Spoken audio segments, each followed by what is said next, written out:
మీ ఎలాంటి వ్యాపార ప్రకటనలకైనా వెంటనే మా ఛానల్ సంప్రదించండి. ప్రస్తుతం మనతో పాటు ప్రముఖ ఆధ్యాత్మికవేత్త వేదిక్ ఆస్ట్రాలజర్ గోనుగంట్ల సురేష్ బాబు గారు ఉన్నారు. గురుగారితో మాట్లాడేద్దాం. నమస్కారం గురుగారు. మణికంఠ గారు నమస్కారం అండి. గురుగారు, జూన్ నెలలోకి మనం అడుగు పెట్టేసాం. మరి ఓవరాల్గా ఈ నెలలో ప్రత్యేకమైన రోజులు ఏమేమి ఉన్నాయి, ఆ రోజులను ఎలా వినియోగించుకోవాలి, ఓవరాల్గా ఈ నెలలో వీళ్ళకి ఎదురయ్యే లాభ నష్టాలు మంచి చెట్లు ఎలా ఉండబోతుంది? సో ముందుగా మనం అమ్మవారిని ప్రార్థన చేద్దాం, అందరికీ చక్కగా ఉండాలని.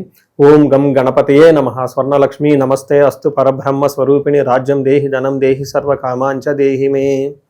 12 రాసుల వారికి చక్కగా అమ్మవారు ఈ వచ్చే జూన్ మంత్లో ప్రతి ఒక్కరికి బ్రహ్మ జ్ఞానం ఇవ్వాలని, తద్వారా అందరూ హ్యాపీగా ప్రతి నిమిషం ఉత్సాహంగా ఉండాలి. వాళ్ళ లైఫ్లో ఎలాంటి చీకులు బాధలు లేకుండా ఎప్పుడు నవ్వుతూ ఉండే ఒక సామర్థ్యం వాళ్ళకి ఉండాలని, అలానే ప్రతి ఒక్కరికి అధికారాన్ని, పవర్ని, స్టేటస్ని, వాళ్ళ మాటకి ఒక పలుకుబడిని, ఒక గౌరవాన్ని ఇచ్చే విధంగా ఉండాలని అమ్మవారికి కోరుకున్న. రాజ్యలక్ష్మి కటాక్షం ఉండాలని, ప్రతి ఒక్కరికి ధనం విపరీతంగా ఉండాలి. ఇది ధనం లేదు, ధనం వల్ల మీకు ఈ పనులు చేయలేకపోతున్నాం అలాంటి ఫీలింగ్ లేకుండా అలా ప్రతి ఒక్కరికి ధనం చక్కగా సమృద్ధిగా ఉండే విధంగా అని మనం అమ్మవారిని కోరుకుందాం. ముఖ్యంగా నాకు బాగా నచ్చింది ఏంటంటే సర్వకామాంచ. ఓకే, అనుకున్న కోరికలన్నీ తక్షణమే. ఎందుకంటే మనం చాలా విషయాల్ని అధికారంతో, పవర్ తోటి కొనలేము, చాలా విషయాలు ధనంతో కూడా చేసుకోలేము. ఇవి కాకుండా అమ్మవారి కృప ఉండటం వల్ల ఇంకెలాంటి కోరికలైనా నేర్చుకోవచ్చు. కాబట్టి సర్వకామార్థ సిద్ధి సర్వకామాంచ దేహిమే. అమ్మవారిని మనకున్న ప్రతి కోరిక కూడా ఇమ్మీడియట్గా తక్షణమే ఆ కోరిక అలా రావటం, అలా ఇమ్మీడియట్గా మనకి అనుకున్న పనులు జరిగే విధంగా అమ్మవారి యొక్క కృపాకరణ మన మీద ఉండాలి. ఈ రాశి ఫలాలు వాళ్ళకి అందరికీ, చూసిన వాళ్ళందరికీ 12 రాశుల వారికి ఉండాలని చెప్పేసి, అందరూ బాగుండాలని చెప్పేసి మనం కోరుకుంటూ ముందుకెళ్దామండి. ముఖ్యంగా మనం ఎప్పుడూ చెప్పుకుంటూ ఉంటాం, ఆ ప్రతి ఒక్క మంత్కి కొన్ని విశిష్టతలు ఉంటాయి. ఈ జూన్ మంత్ వచ్చేటప్పటికి అధిక జ్యేష్ఠ మాస పౌర్ణమితో స్టార్ట్ అయ్యి నిజ జ్యేష్ఠ మాస పౌర్ణమితో ఎండ్ అవుతుంది. అంటే 2 పౌర్ణముల మధ్య ఇది ఉంటుంది. ఇందులో ఫస్ట్ 15 days మనకి అధిక మాసం కాబట్టి పెళ్ళిళ్ళు, ముఖ్యమైన కార్యక్రమాలు ఉండవండి. కానీ 15వ తారీఖు నుంచి అక్కడి నుంచి యథావిధిగా పెళ్ళిళ్ళు అవన్నీ చక్కగా ఉన్నాయి.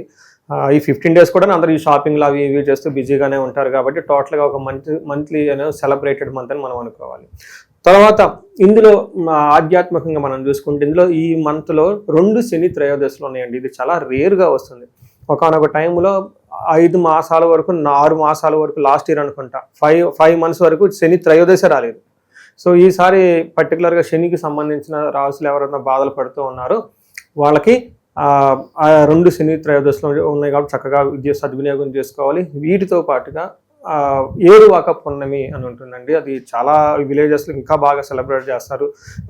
ఎద్దులకి చక్కగా కొమ్ములకి రంగులు వేసేసి, గంటలు కట్టి, ములికర్ర పట్టుకొని, ఒక తప్పట్లో పెట్టుకొని, అవన్నీ ఏమంటారు భజనచీలు పెట్టుకొని గుడి చుట్టూ తిరిగేసి అక్కడి నుంచి వెళ్ళిపోయేసి అరకలు దున్నుతూ ఉంటారు పొలాల్లో. ఈ ఏరువాక పున్నమి ఈ విలేజెస్లో ఇప్పటికీ చాలా చక్కగా బ్రహ్మాండంగా చేస్తుంటారు. అది అందరూ మర్చిపోకుండా సెలబ్రేటెడ్ లాగా చేస్తూ ఉంటారు. అందరూ చేసుకోవాలని చెప్పేసి అది మనం కోరుకుందామండి. ఇలా అన్ని విశిష్టతలు కలిగిన ఈ జూన్ మంత్లో 12 రాసుల వారికి ఎలా ఉందో మనం చూద్దాం. జ్యోతిష శాస్త్రం ప్రకారంగా ఇంకొక ముఖ్యమైన విషయం ఏంటంటే ఇందులో 5 గ్రహాలు మారుతూ ఉన్నాయండి. గురువు మారుతున్నారు జూన్ 2న, తర్వాత గురువుతో మాటు జూన్ 8న వచ్చేటప్పటికి శుక్రుడు మారుతున్నారు, 21వ తారీఖున జూన్ మారుతున్నారు, 15వ తారీఖు సూర్యుడు మారుతూ ఉన్నారు. 2 రోజుల ముందే అంటే 29కి వచ్చేటప్పటికి బుధుడు కూడా మారుతూ ఉన్నారు. అంటే టోటల్గా 5 గ్రహాల యొక్క ఇంపాక్ట్ ఈ మంత్లో వీళ్ళకి ఎలా ఉందో మనం తెలుసుకునే ప్రయత్నం మనం చేద్దాం. సో ధనుసు రాశి వారికి ఓవరాల్గా జూన్ నెల ఏ విధంగా కలిసి రాబోతుంది, ప్లస్లు మైనస్లు ఏ విధంగా ఉన్నాయి, వీళ్ళు ఎలాంటి జాగ్రత్తలు తీసుకోవాలంటారు? సో ధనుసు రాశి వాళ్ళకి 5 గ్రహాలు మారుతున్నాయి అని చెప్పుకున్నాం. అందులో ఫస్ట్ గురువు మారటం వీళ్ళకి అంతా అనుకూలంగా ఉండదండి. కొంచెం జాగ్రత్తగా ఉండాలి ప్రొఫెషనల్ మ్యాటర్స్లో.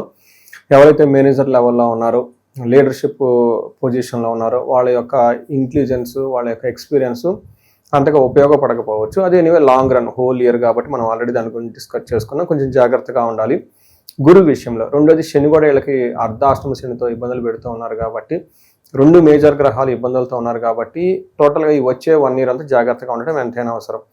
ఇందులోనూ భాగంగా మనకేమంటారంటేనండి, ముందు రాబోయే కాలము ఒక శకునం అంటారు చూసారా, అది ముందుగానే మనకు తెలుస్తూ ఉంటుంది. ఈ యొక్క గ్రహం మారటంతో జూన్ మంత్లో కూడా వేరే వేరే గ్రహాలు మారుతో ఓవరాల్గా చూసుకుంటే వీళ్ళకి ఛాలెంజింగ్గా ఉండే మంత్ ఈ జూన్ మంత్ అని మనం తెలుసుకోవాలి. ఎందుకు ఏంటంటే ఇందులో ఉన్న నక్షత్రాలు చూసుకుంటే పూర్వాషాఢ 1, 2, 3, 4 పాదాలు, ఉత్తరాషాఢ ఫస్ట్ పాదం అంతా మనకి ధనుసు రాశిలో ఉంటారు. ఈ ధనుసు రాశితో పాటు మనం చూసుకుంటే వీళ్ళకి మనం ఇండివిజువల్గా ఏ గ్రహం ఎలా ఉందో మనం చూద్దాం. సూర్యుడి వల్ల వీళ్ళకి ఏమవుతుందంటే సామంత జన విద్వేష, ధారాపీడ సుతామయం, ఉత్సాహ భంగకారిణి, గోచారస్తే సప్తమే భవేత్ అంటారు. అంటే వీళ్ళు ఎలా ఉంటుందంటే అండి, వీళ్ళకి మనకి మహాభారతంలో కర్ణుడి గురించి చెప్తూ ఉంటాడు. ఆయన రథసారథి శల్యుడు అంటారు అనమాట. అర్జునుడికి ఏమో రథసారథి కృష్ణుడు ప్రతిసారి అర్జునుడి కింద పడిపోయినప్పుడల్లా ఆయన ఎంకరేజ్మెంట్ చేస్తూ ముందుకు దూసేస్తూ ఉంటారు అనమాట. ముందుకు ఉల్టా ఏమవుతుంది, కర్ణుడు ఉత్సాహంగా వస్తూ ఉంటే శల్యుడు ఆయన్ని ఆటంకపరిచేసి నిరుత్సాహపరుస్తూ ఉంటారనమాట. అలానే వీళ్ళకి ఏమవుతుందంటే ఈ టైంలో ఈ ఉత్సాహంగా వీళ్ళని పని చేద్దాం అని అనుకుంటే వీళ్ళ చుట్టూ ఉన్న వాళ్ళంతా వీళ్ళని నిరుత్సాహపరుస్తూ ఉంటారు. అది హోల్ సమరీ ఈ మంత్ ఎలా ఉంటుందో తెలుసుకోవచ్చు. వీళ్ళకి ఏమంటే సామంత జన విద్వేష, వీళ్ళ కింద పనిచేసే వాళ్ళే వీళ్ళని నిరుత్సాహపరుస్తూ ఉంటారు. ఇప్పటిదాకా వీళ్ళకి ఎవరైతే ఏలు పట్టుకుని నడిపించి సపోర్ట్ ఇచ్చారో వాళ్ళని వీళ్ళని ఇబ్బంది పెడుతూ ఉంటారు. ఇంకా ఎవరు ధారాపీడ సుతామయం అంటే భార్య బిడ్డలు కూడా వీళ్ళకి ఆటంకాలు చేస్తూ ఉంటారు. శుక్రుడు వాళ్ళు వీళ్ళకి ఏమవుతుంది, దుఃఖ నాశాంత అంటే ఏదైనా ఇబ్బందులు పడినా కానీ అవి మరీ దుఃఖం లేకుండా చక్కగా వాటి నుంచి ట్రబుల్స్ అన్ని పోతాయని మనం చెప్పుకోవచ్చు. మహాసౌఖ్యం, చక్కగా సౌఖ్యంగా ఉంటుంది. బంధుమిత్ర సమాగమ, బంధువులతోటి మిత్రులతోటి అందరితోటి చక్కగా సంప్రదించుకొని మంచి మంచి నిర్ణయాలు తీసుకునే అవకాశం ఉంటుంది. రాజదర్శనం, పెద్ద పెద్ద హైయర్ అఫీషియల్ని కలవటం, వీళ్ళకంటే సీనియర్ని కలవటం, అవన్నీ రాజకీయ నాయకుల్ని, తర్వాత గవర్నమెంట్ బ్యూరోక్రాట్స్ని కలిసే అవకాశం ఉంటుంది. అంతేకాకుండా అర్ధప్రాప్తి, ధనము కీర్తి ప్రతిష్టలు కూడా వస్తాయి అని చెప్తూ ఉంటారు. టయానికి మంచి ఫుడ్ తింటూ ఉంటారని చెప్పుకోవచ్చు. అంటే ఇప్పటిదాకా మనం చెప్పుకున్న ఏ గ్రహం అంత అనుకూలంగా లేదు, ఒక శుక్రుడు మాత్రం యోగ్యతనిస్తూ ఉన్నారు. దాంతో వీళ్ళు కొంచెం ఊపిరి పీల్చుకొని జాగ్రత్తగా వెళ్ళే అవకాశం ఉంటుంది. సో వీళ్ళకి ఏమంటే ఫస్ట్ ఒక ప్రికాషన్, కొత్తగా పెద్ద పెద్ద పనులు చేయకుండా ఉంటూ ఉండాలి. అలానే ఆల్రెడీ వాళ్ళు ఏదైనా పనులు చేస్తుంటే అవి చక్కగా చేసుకోవచ్చు. అయితే అందులో కూడా రిస్కీగా ఉన్న పనులు కొంచెం తగ్గించుకొని స్లోగా వెళ్తే బాగుంటుందని మీరు గమనించాలి అని తెలుసుకోవాలి. పేరు బలం పెట్టి మనం చూసుకుంటే ఏ యో భా బీ భూ దాదా దా భే అన్న లెటర్స్ అంతా కూడా ఇందులో ధనుసు రాశిలో ఉంటాయని మనం చెప్పుకోవాలి. సో ఇందులో భాగంగా మనం ఈ మార్పు ఉన్న గ్రహాలను బట్టి మనకు సూక్ష్మ గోచారం, లఘు గోచారం బట్టి చూస్తే సూర్యుడి వల్ల ఉత్సాహ భంగకారిణి, ఎనర్జెటిక్గా ఏదో చేస్తూ ఉంటే వేరే ఎవరో వచ్చి టక్కన వాళ్ళ ఉత్సాహాన్ని ఏమంటారు కరిగిపోయేటట్లు ఆటంకాలు కలిగించేస్తూ ఉంటారని చెప్పుకోవచ్చు అనమాట. టోటల్గా వీళ్ళకి ప్రయత్నం చేసి అలసట ఆటంకం వచ్చే అవకాశం ఉంటుందని గమనించాలి. వీటితో పాటు ఇప్పటిదాకా మనం బుధుడు కూడాను 7వ స్థానంలో ఉండటం ఏమవుతుందంటే అండి, ప్రతిదానికి ఆటంకాలు కలుగుతూ ఉంటుంది. ఏ విషయంలో నువ్వు ముందుకు పోదు, వెనక్కి ట్రాన్సాక్షన్స్ అని ఆగిపోయినట్టు ఉంటుంది. 7వ ఉంటే వీళ్ళు ముందుకు దూసుకుని వెళ్తూ ఉంటే వేరే వాళ్ళు వచ్చి ఆటంకాలు పరుస్తూ ఉంటారు. పర్టికులర్గా బిజినెస్ ట్రాన్సాక్షన్స్, కమ్యూనికేషన్ వ్యవహారాల్లో ఏదైనా చక్కగా మీటింగ్లో చెప్పాలనుకున్న ఆటంకాలు పడేసి వీళ్ళు కమ్యూనికేషన్ చేయాలనుకున్న దాన్ని వేరే వాళ్ళు ఆటంకపరిచేసి ఏమంటారు మాల్ ప్రాక్టీస్ చేసేసి వేరే విధంగా తీసుకునే అవకాశం ఉంటుంది. ఈ విధంగా బుధుని వల్ల కూడా కొంచెం ఇబ్బందులు ఉన్నాయి కాబట్టి, అయితే ఇప్పటిదాకా మనం వీళ్ళకి ఎగనెస్ట్గా ఉన్న గ్రహం వాళ్ళుగా చెప్పుకున్నాం. అయితే ఒకే ఒక గ్రహం వీళ్ళకి బాగా చక్కగా సపోర్ట్ ఇస్తుంది, అది శుక్రుడు అని చెప్పుకోవాలి. శుక్రుడికి 8వ స్థానంలో ఉండటంతో ఇప్పటిదాకా ఈ పెట్టిన గ్రహాల బాధ నుంచి కొంతలో కొంత ఉపశమనం లభిస్తుందని చెప్పుకోవచ్చు.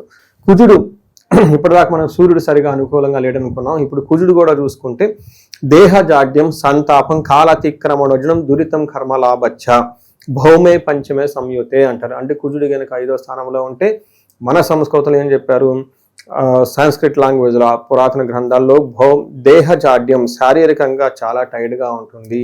అలానే సంతాపం అంటే దుఃఖం కలిగించే అవకాశం ఎక్కువగా ఉంటుంది. తర్వాత కాలతిక్రమణ భోజనం, టయానికి భోజనం తినేంత టైం కూడా ఉంటుంది. దురితం కర్మలాభచ్చ అంటే వీళ్ళకి ఏమవుతుంది, పాప పనులు చేయాలని ఒక ఆలోచన ఉంటుంది. కర్మ అందులో ఏదైనా కనుక పని చేస్తే అందులో సరిగా కలిసి రాదు. వీటితో పాటు వీళ్ళకి గాయాలయ్యే అవకాశం ఎక్కువగా ఉంటుంది. విపరీతంగా ఖర్చులయ్యే అవకాశం కూడా ఉంటుంది. కొంచెం జాగ్రత్తగా ఉండటం మీ రాశి వాళ్ళు ఎంతైనా అవసరం. తీర్థయాత్రలు చేసే అవకాశం ఎక్కువగా ఉంటుంది. కుజుని వల్ల అర్ధనాశనం, ధనాన్ని కోల్పోయే అవకాశం ఎక్కువగా ఉంటుంది. శుక్రుని వల్ల సంపదలు వచ్చే అవకాశం ఉంటుంది. కానీ బుధుని వల్ల వీళ్ళు ఏదైనా పని చేస్తే ఆటంకాలు కలిగించే అవకాశం ఉంటుంది. అంటే ఏ ప్రకారంగా చూసుకున్న ఒక శుక్రుడు తప్పగా మిగతా గ్రహాలు కొంచెం ఇబ్బందులో ఉన్నాయి. ఓకే, ప్రస్తుత కాలంలో వీళ్ళకి ఎలాంటి పరిహారాలు అత్యవసరం అంటారు? వీళ్ళకి పరిహారాలు వీళ్ళు చాలా ఎక్కువగా చేసుకోవాలండి. ఒకటి, కుంభకోణ నవగ్రహ టెంపుల్స్ని తిరగటం చాలా ఇంపార్టెంట్. నవగ్రహ టెంపుల్ని తిరగటం ఇంకా ఇంపార్టెంట్. వీళ్ళైతే ఒకసారి వీళ్ళకి మహాన్యాసపూర్వక ఏకాదశ రుద్రాభిషేకం ఇంట్లో చేయించుకుంటే చాలా బాగుంటుంది. ఇన్కేస్ అట్లీస్ట్ గుళ్ళల్లో, ఇంట్లో అంటే కొంచెం ఖర్చు అవ్వచ్చు, వాళ్ళు ఇంటికి రావాలి చేయాలి అంతా ఉంటుంది. అట్లీస్ట్ గుడికి వెళ్ళి గుళ్ళో కానీ చేయించుకుంటే ఈ యొక్క ఉపశమనం నుంచి బయటపడిపోతారు. తర్వాత ముఖ్యంగా వీళ్ళకి శని యొక్క ప్రభావం, గురి యొక్క ప్రభావం అధికంగా ఉండటంతో క్షేత్ర దర్శనాలు చేసుకుంటే చాలా చాలా ఇంపార్టెంట్. ఇందాక చెప్పిన విధంగా కుంభకోణం నవగ్రహ టెంపుల్ తిరిగితే చాలా బాగుంటుందని చెప్పుకోవచ్చు. ఎక్కువగా ఆధ్యాత్మికంగా ఉండటం, యోగా చేయటం, మెడిటేషన్ చేయటం, సేవ చేస్తూ ఉంటే ఈ యొక్క దోషాలు ఏమన్నా ఉంటే పోతుంటుంది. మన పండగలప్పుడు సేవ చేయటం, లేదంటే గుళ్ళల్లో సేవ చేయటం, యోగా చేయటం, మెడిటేషన్ చేయటం, ఇలా ఆధ్యాత్మికంగా ఎక్కువగా కనుక టైం గడిపితే మనకేమంటే ఇంటర్నల్ ట్రాన్స్ఫార్మేషన్, బయటికి లేదేదో చేయాలనుకుండా కొంతకాలం మనం ఇంటర్నల్గా టైం స్పెండ్ చేసుకోవడానికి ఇది బెస్ట్ టైం, ఆధ్యాత్మికంగా ఎదగడానికి ఇది ఒక బెస్ట్ టైంగా మనం భావించవచ్చు. సో ఇందులో పరిహారాలు మనం చెప్పుకుంటే ఒక రీసెర్చ్ గ్రూప్ లాగా, ఒక రీసెర్చ్ లాగా చేస్తున్నానండి. ఎవరికైతే 35 సంవత్సరాల నుంచి 45 సంవత్సరాల మధ్యలో ఉంటారో, కెరియర్లో మంచి ఎడ్యుకేషన్ ఉండి, సక్సెస్ఫుల్ ట్రాక్ రికార్డు ఉండి, చక్కగా ఉండేసి సడన్గా వాళ్ళ లైఫ్లో ఒక క్రైసిస్ లాగా ఉండి, కన్ఫ్యూజన్ ఉండి, ఎటెలాలో అర్థం కాకుండా ఒక స్టాగ్నేటెడ్ పీరియడ్గా ఎందుకు ఉంటుంది, అసలు ఎలా ఎందుకు జరుగుతుంది అనే దాని గురించి నేను రీసెర్చ్ చేస్తున్నాను. చాలామందికి మిడ్ లైఫ్ క్రైసిస్ అంటారు. 40 నుంచి 45 ఈ మధ్యలో చాలామందికి జెంట్స్కి, ఈవెన్ లేడీస్ కూడాను మెనోపాజ్ని, హార్మోనల్ చేంజెస్ అని చెప్తూ ఉంటారు. బట్ మోడర్న్ సైన్స్ అందరితో ఆగిపోతుంది, మిడ్ లైఫ్ క్రైసిస్ అంటారు. బట్ రియల్ లైఫ్లో చూసుకుంటే ఆస్ట్రాలజీలో ఇది డిఫరెంట్గా చెప్తూ ఉంటారు. వాళ్ళకి లైఫ్లో ఏమైనా శాపాలు ఉన్నా, యోగాలు ఉన్నా, గ్రహ దోషాలు ఉన్నా ఆ టైంలో కరెక్ట్గా వాళ్ళకి యాక్టివేట్ అవుతూ ఉంటాయి అనమాట. ఈ టైంలో ఎవరైనా కనుక ఆగిపోయి ఉంటే ఒక్కసారి ఇండివిజువల్గా జాతకం చూపించుకొని ఒక్కసారి టోటల్ థరో స్కాన్, వాళ్ళ అసలు హారోస్కోప్లో ఎన్ని 11 నుంచి 13 రకాల శాపాలు ఈజీగా ఉంటాయి, అవన్నీ ఈ టైంలో యాక్టివేట్ ఉన్నాయా, ఏ దశలో, ఈ దశలో ఏమైనా వాళ్ళ జన్మ జాతకంలో దశాభుక్తికి సంబంధించిన గ్రహాలు ఏమైనా దోషాలు ఉన్నాయా, అవన్నీ చెక్ చేసేసుకొని వాటికి సంబంధించిన పరిహారాలు చేసుకుంటే లైఫ్ 10 గంటల ముందెళ్ళే అవకాశం చాలా మందికి ఎక్కువ ఉంటుందండి. చాలా మందికి ఎక్కువగా భార్యాభర్తల మధ్య అన్యోన్యత లేదని ఇబ్బంది పడుతూ ఉంటారు. అన్యోన్య దాంపత్య పాశుపత అభిషేకం, కొంతమందికి పెళ్లిళ్ళు కావట్లేదని ఇబ్బంది పడిపోతూ ఉంటారు. విశ్వావసు గంధర్వరాజ హోమము, జపము, తర్వాత దాన తర్పణాలు చేస్తే ఖచ్చితంగా పెళ్ళి అవుతుంది. చాలామందికి ఈ టైంలో మనీ సోర్సెస్ లేదంటే ఇబ్బంది పడిపోతున్నాము అనుకుంటే స్వర్ణలక్ష్మి విశేష హోమం అని ఉంటుందండి. ఇది అప్పటి నుంచో తరతరాలుగా ఉపాసన చేస్తున్న మంత్రము. దీని ద్వారా కనుక వాళ్ళకి చక్కగా సంపూర్ణమైన పూజ చేయాలన్నమాట. 1,00,000 సార్లు జపం చేసి, హోమం చేసి, దానాలు తర్పణాలు అవన్నీ చేస్తే, పాశుపత అభిషేకాలు చేస్తే ఆ యొక్క ధన ప్రవాహం వస్తుంది. మృత్యుంజయ పాశుపత అభిషేకము, సంతాన పాశుపత అభిషేకము, వీటితో పాటు వివాహానికి సంబంధించి శీఘ్రంగా వివాహానికి సంబంధించిన గౌరీ వర పాశుపత అభిషేకము, ఇలా ఎన్నో రకాల మనకి సమాధానాలు, సొల్యూషన్స్, రెమెడీస్ రూపంలో ఉన్నాయండి. ఎవరికైనా కనుక మేము ఆగిపోయాము లైఫ్లో అని అనుకుంటే ఒక్కసారి ఇండివిజువల్గా జాతకం చూపించుకొని అందులో దాని కారణాలు ఏంటో తెలుసుకొని ఆ యొక్క తీవ్రతను బట్టి అనమాట, ఆ యొక్క సమస్య తీవ్రతను బట్టి పరిష్కారాలు చక్కగా చేసుకుంటే లైఫ్ అనేది స్మూత్గా చక్కగా వెళ్తుంది. అందరికీ అమ్మవారు అష్టైశ్వర్యాలు ఇవ్వాలి, భోగభాగ్యాలు ఇవ్వాలి, అందరూ చక్కగా ఉండాలని చెప్పేసి మనం అమ్మవారిని కోరుకుంటూ సెలవు తీసుకుందాం అండి. నమస్తే.